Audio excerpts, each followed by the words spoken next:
uteze amatwi radiyo Rwanda nizere ko meze neza cyane. Igitondo cyiza mwese, ndabasuhuje, turifuza ko mugira igitondo cyiza. Bibiyo nawe arasuhuza. Reka tujye mu makuru avugwa hirya no hino. Muri Venezuela mperera yo ho ngaho mbariho mpera. Muri Venezuela ku munsi w'ejo byatangiye ku cyumweru, ejo hari kuwa mbere. Inzego nyinshi zifite ubwikorezi bwo mu kirere n'ibigo n'ibihugu n'ibiki batangiye kubavuze yuko ikirere cyo muri Venezuela kitakiri nyabagendwa. Byatangijwe na indege nyinshi ngo ku munsi w'ejo zarasubitswe pe zerekezagayo. Buriya rero hari Venezuela yasaga naho ari igicumbi cy'ubwikorezi cyane cyane ku ndege zo mu Burayi, zo muri Espagne na Portugal, Ubuholandi, hanyuma hakaza na Amerika. Uyu munsi rwose nta umuntu ushaka kugenda keretse naguruka n'agataro. Ntabwo bikunda. Baza tubahe rero ku makuru. Muyabahe ku makuru y'agataro. Ntiwasanga ari nk'umwihariko. Ariko rwose nk'ubwije ukuri ntabwo uyu munsi ikirere kikiri nyabagendwa. Ndetse uyu munsi umukuru w'ingabo, umuyobozi CDS wa umuyobozi mukuru w'ingabo zabo arajya w'Abanyamerika, arajya muri Trinidad and Tobago. Kandi kiriya gihugu kiri mu bihugu byemeye gutanga inzira y'amazi n'ikirere n'ubutaka ko Amerika yakoresha kiriya gihugu kugira ngo batere bagereka Venezuela. So ibyo bintu rero ni ibintu biguma gushyira pressure cyangwa igitutu ku butegetsi bwa Caracas. Caracas ni umurwa mukuru wa Venezuela. Biri kuguma gushyira igitutu ku butegetsi bwa Maduro, bisa n'ibiganisha ku ntambara cyane ko Amerika ijya kuvuga ubundi ko nta ikirere kitakiri nyabagendwa, yarabanje ihagarika ingendo zazo z'indege. Ariko itiburira n'abandi yabwira ati rero buri kintu cyose kiguruka mu kirere gishobora kuraswa. Ni ukuvuga ngo inyoni, numa z'intungura, iki gishobora kuraswa mu kirere. Ubu kintu kiguruka mu kirere, ikiguruka icyo ari cyo cyose, ikiguruka mu kirere ubu ngubu hariya ni amafundi gusa. Ati uguruke kuri risk yawe, ugende ariko ujya ubona ahantu handitse ngo park at your own risk. Uruvuga uti none nyasiga ndasanga byahuriyemo. Ubu rero kuguruka muri Venezuela ni at your own risk. yavuga ati umva kuyihasanga niyo mahirwe, nta cyizere rwose. ngibyo rero ibirimo kuvugwa. Niyo makuru navuga ngo isi hanze amaso. Nashatse kukuganirira inkuru y'umwana witwa Elian Gonzalez. Ni umwana wari ugiye guteza intambara y'isi, umwana w'imyaka 9. Ariko kubera ko twagize mu makuru ndaza gushaka kandi kanya. Ni bya bindi twajyaga twiga muri histoire ngo habaho cause lointaine na cause immédiate. Yego, yarabaye immédiate kabisa. Babyita ngo les causes néfastes. Ndaza rero ndaza kukubwira kwinjirira mu makuru, ndaza kukubwira nimba nakanya. Ibya Venezuela wabyumvise ariko ndanyuzwe. Nubwo nyine ariko uzi kunyurwa n'amakuru juste kuko nyine amakuru byubuze yo kuba harahari kandi ikintu cya mbere ni amakuru, ariko ubundi ntabwo ari amakuru yo kunyura abantu. Twababwira ko minisitiri ariko abantu burya bagomba kuba informed. Si ngombwa ngo erega ibintu umenye biba ari byiza gusa. Minisitiri w'ububanyi n'amahanga n'ubutwererane mpuzamahanga Ambasaderi Olivier Nduhungirehe yahagarariye u Rwanda. Umunsi w'ejo yahagarariye u Rwanda mu nama ya 7 ihuza umuryango wa Afurika yunze ubumwe n'ubumwe bw'Uburayi. Irimo kubera i Rwanda muri Angola.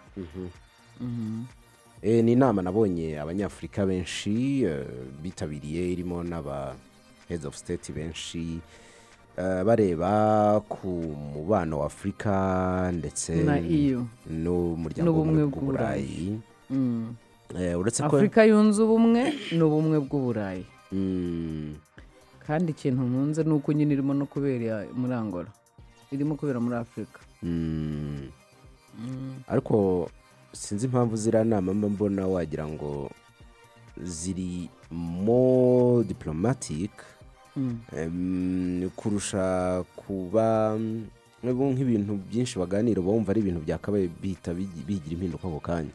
ariko usanga birimo diplomasi na politike nyinshi erega buriya ibintu bihuriyeho aribyo n'abanyafurika benshi bavuze ibintu bihuriyeho ibihugu bihuriyeho noneho imigabane barabyemeranya ariko hakaza gusigara barimo kuvuga ngo aka tukanyuze mu buhe buryo ntabwo bahita bavuga ngo aha mugende mwese muhite mushyiraho wenda se tuvuge nka cya cyemezo cya Afurika yunze ubumwe cyo kuvuga ngo habeho pasiporo nyafurika ntabwo wahita uvuga ngo ubundi nyine nk'umuntu ubikurikiranira ku ruhande wakavuze ngo nturese ikigoye ni iki buri gihugu nikigende gihite gikora pasiporo ese nk'ikintu uzi nk'umuntu abanyafurika cyane cyane b'abanyepolitiki n'abanyaburayi ikintu bahuye badashobora guhaguruka batavuze ni nk'iki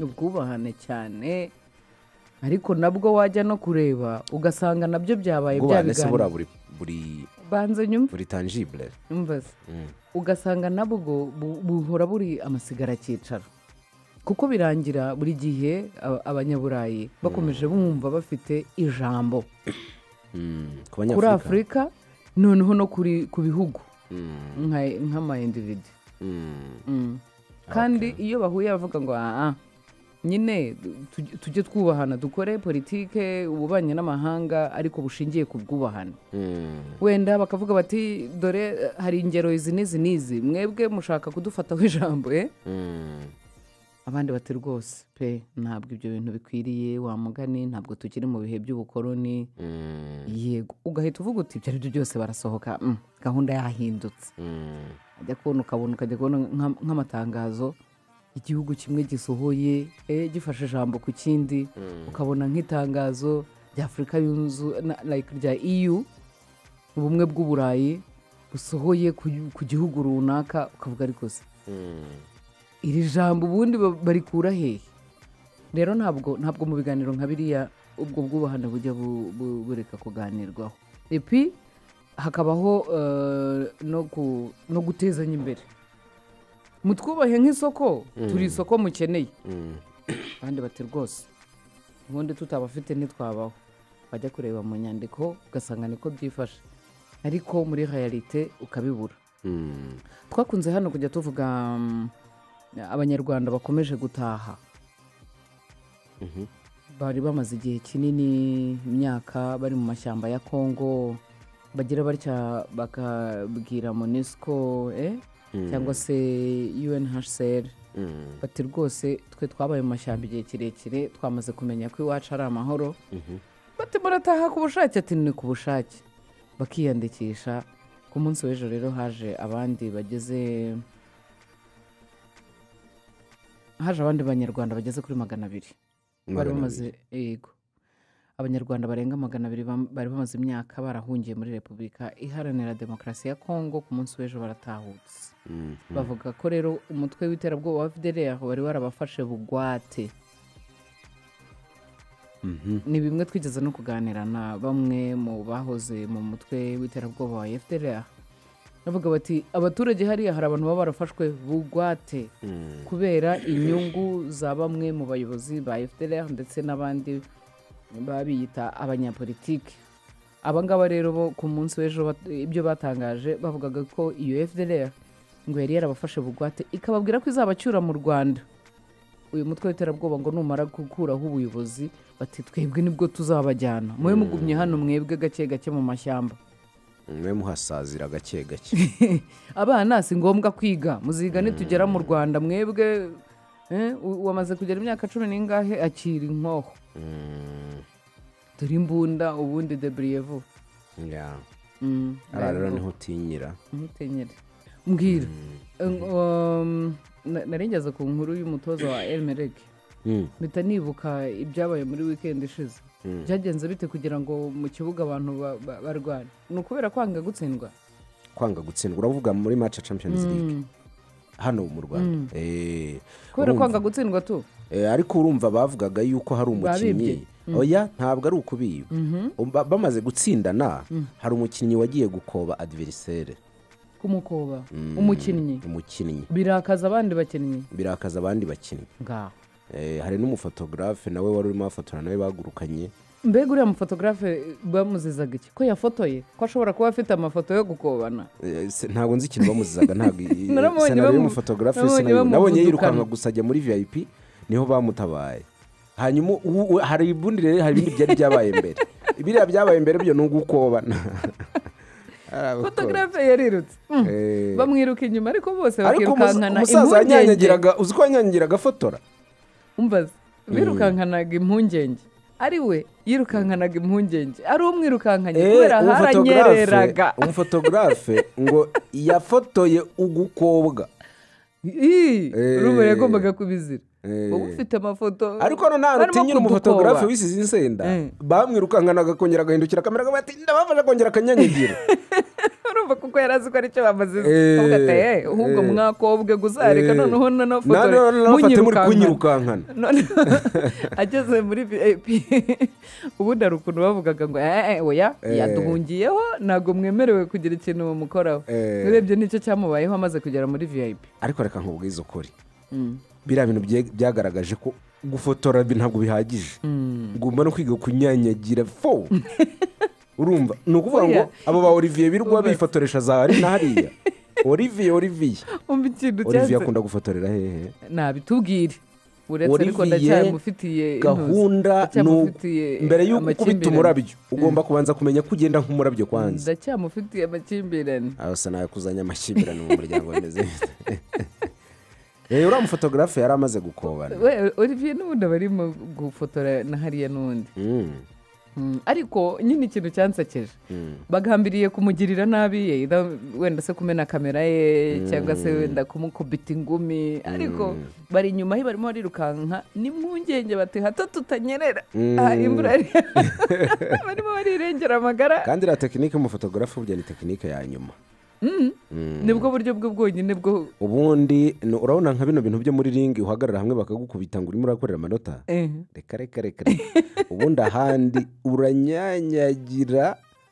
tekinike ya nyuma ni ukuyabangira ingata. nicyo rero cyabaye, ariko ikindi cyansetsaga niba ariya bagambiriye kumugirira nabi ariko bariruka n'impungenge.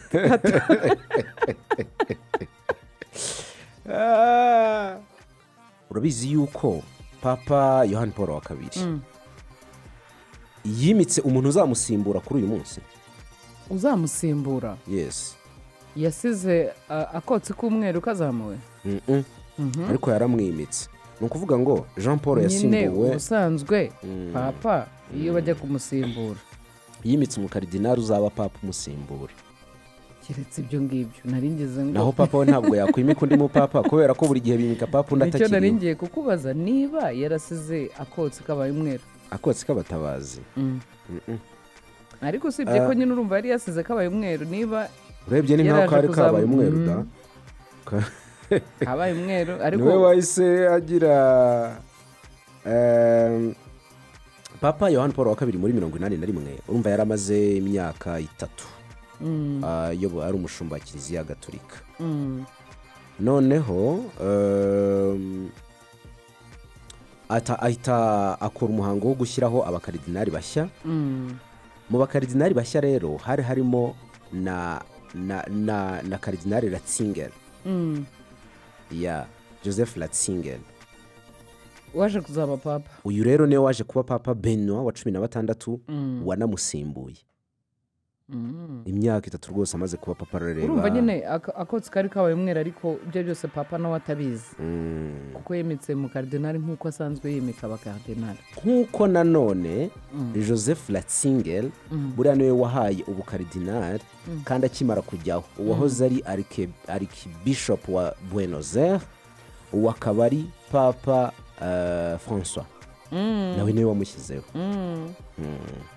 nk'uko Papa François nawe nanone niwe washyizeho Cardinal Leo. nawe nibo ndavuga kotsi nkibuka ukuntu tuba tugategereje mu buzima bikomeye cyane. urumva ariko ubwo kaba karamaze kuboneka kare. kabonetse kare, ariko kuko ubundi aba yagizwe umukardinali kandi hasanzwe hari n'abandi bakardinali benshi cyane ariko akagera gutya akabavamo agatorana. Reka rero nkubwire inkuru ya wa mwana witwa Eliane Gonzalez. Mu 1999 icyo gihe wari ufite wambara ikanzu itagukwira ufite nk'imyaka 1999 yego buriya sinarifite nk'abana babiri baraga ikanzu igenda ikurubanga hari inyuma genda mu gisigati ifatwamo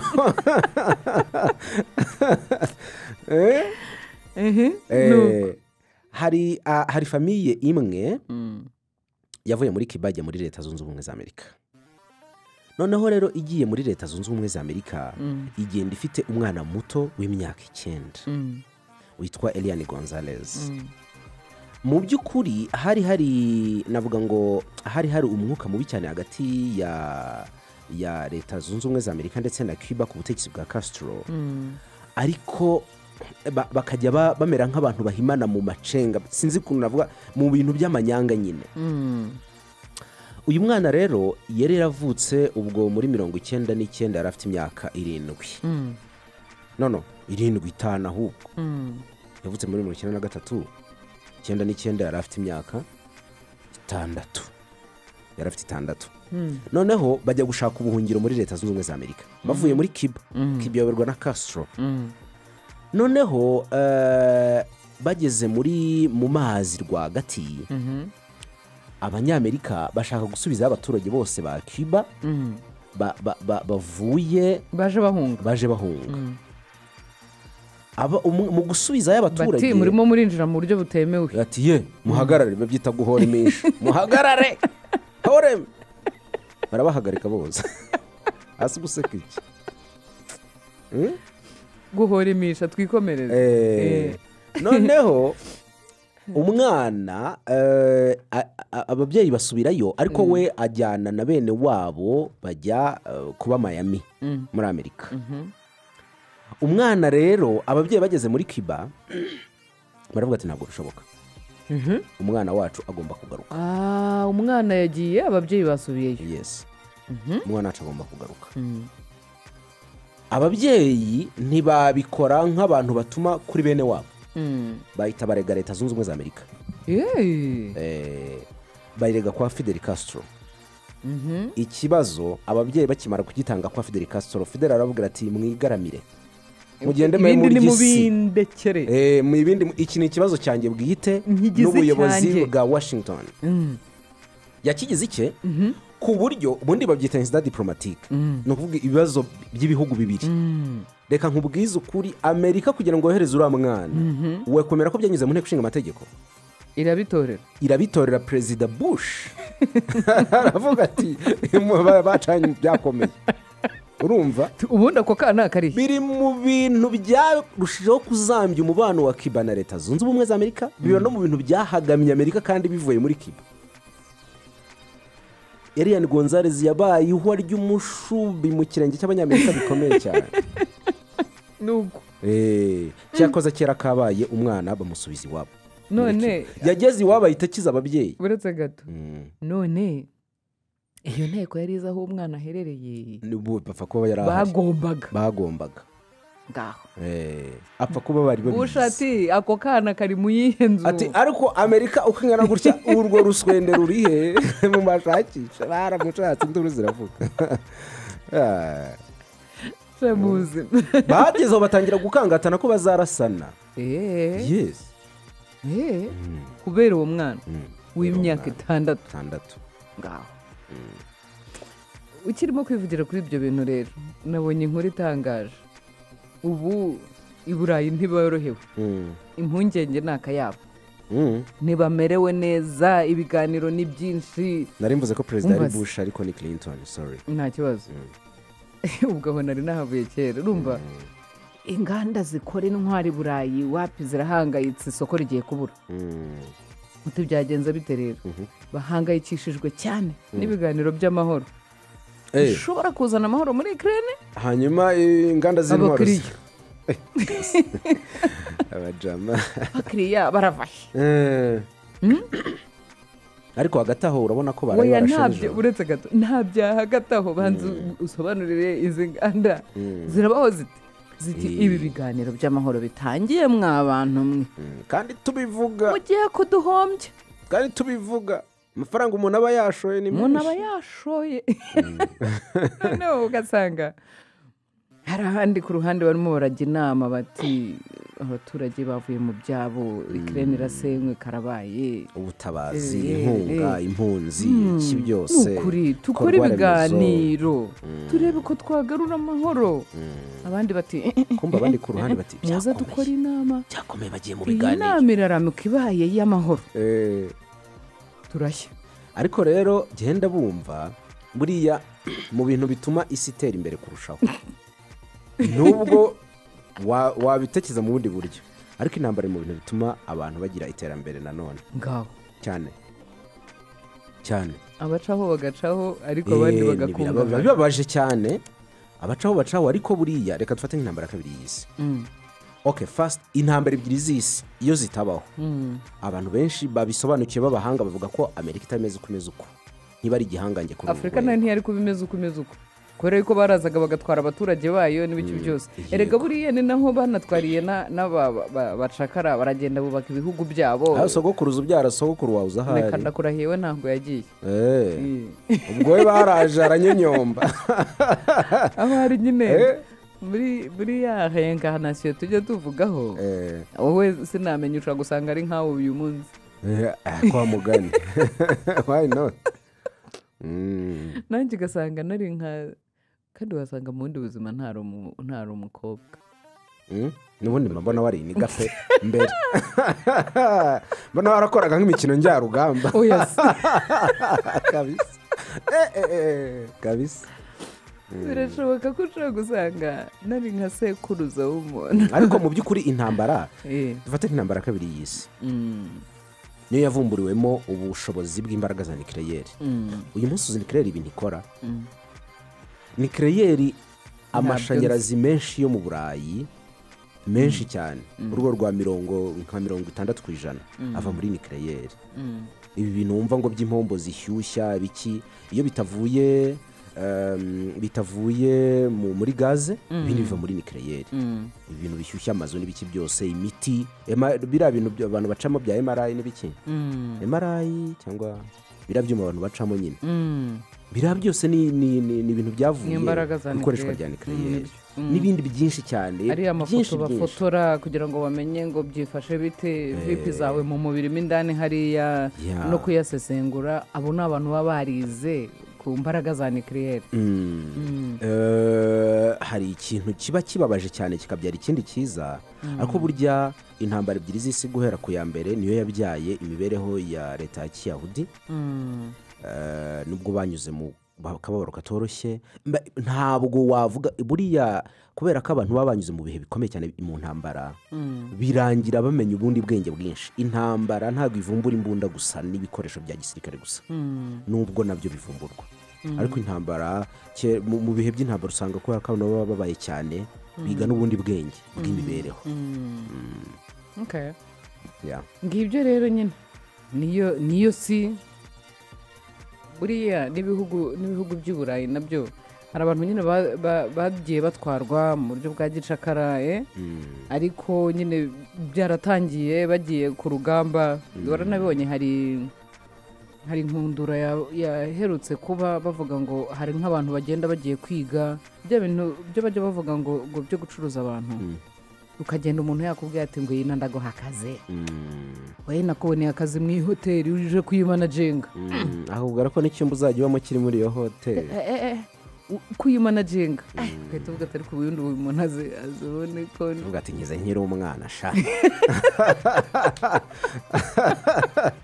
tadawanda sha nanjye ndajyaga mbyiyumvamo ati kandi bari barabimpanuriye mu rusengero akagenda yagerayo bati nta kibazo kira akagakoresha gute se kamanajenga hoteli ngo bakamuha nyine wenda nk'ibikoresho batijya ku rugamba wakoze kuza akireke 47 niyo uzajya ukoresha managing hotel. mu gihe abandi rero bari bize nyine barimo gukora utuntu twabo gake gake biteza imbere bateza imbere igihugu cyabo, wowe ukaba wagiye vuga ati mu impamvu buriya bundi ni ubwa mbere umuryango wacu nagize manager buriya mu ntambara niho hagaragarira abantu bita les opportunistes. uzi ko intambara iba iri kuba nk'ibyo wavugaga, umuntu akavuga ati ngize amahirwe bararasanye reka nikorera ikintu bita amatente nyashyire ku isoko. amatente tente amashitingi nyine mbwira gute se kandi mu nsi zakenera karabaye abo bakora imbunda bagakora abakora aba opportuniste rero burya ubundi ubwo hari ubona hari abatangiye kugira ibibazo agahita avuga ati c'est ça les opportunistes nuvuga ngo we akimara kubona mugize ibibazo akimara kubona muguye manga ndavuga ati kuramo iki zihe nyungu gute ku buryo agumara kana bateranya ngo mugume mu Rwanda ko hari harimo agatera inkunga intambara yanyu ko hari induru buriya ntibagiye. ese reka nguhe urugero rworoshye. Je nawe twari dufite wari ufite isahane nanjye mfite isahane ku ruhande hari undi muntu utari uri murya mu gitondo ni urugero ufite isahane uri kurya nanjye mfite isahane ndi kurya ku ruhande hari undi muntu wa gatatu utari kurya. Je nawe dufatanye tugatangira kurwana amasahane tutaratangira kurya ntayafata yombi. c'est ni opportuniste rero ngo abantu ubundi ngo babanagoye no mu buzima.